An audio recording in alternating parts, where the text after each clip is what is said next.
Benvenuti tifosi del Napoli. Metti mi piace al video e iscriviti al canale per rimanere sempre aggiornato sulle notizie del Napoli. Vai al video.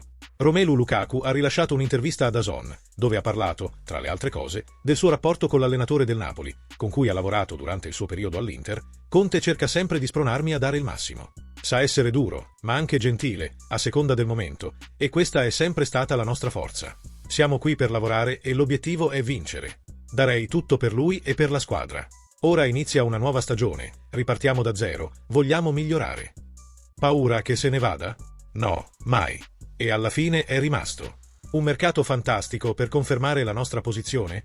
Ripartiamo da zero, dobbiamo dimostrare di essere cresciuti, avremo bisogno di un buon periodo di allenamento, dobbiamo allenarci duramente per migliorare la nostra condizione fisica.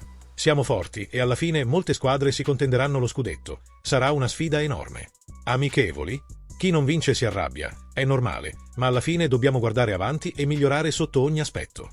Abbiamo ancora molte partite davanti e la situazione cambierà. De Bruyne mi ha fatto 16 assist. Ci siamo parlati solo 2 volte. Il mio rapporto con lui non è calcistico, ma umano. Ci conosciamo da quando eravamo bambini, avevamo 13 anni, abbiamo debuttato lo stesso anno e le nostre carriere sono state parallele per un po'. Ora, giocare con lui ogni giorno è meraviglioso. È successo solo con Mourinho al Chelsea.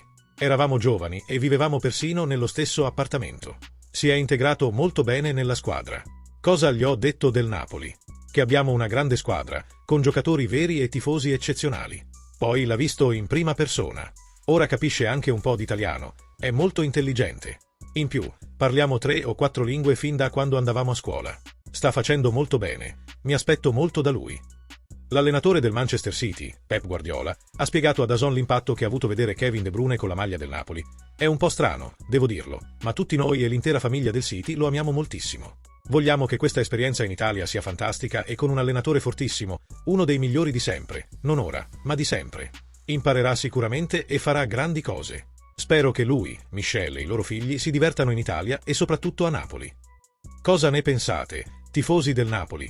Lascia un commento sul video e iscriviti al canale. Forza Napoli sempre!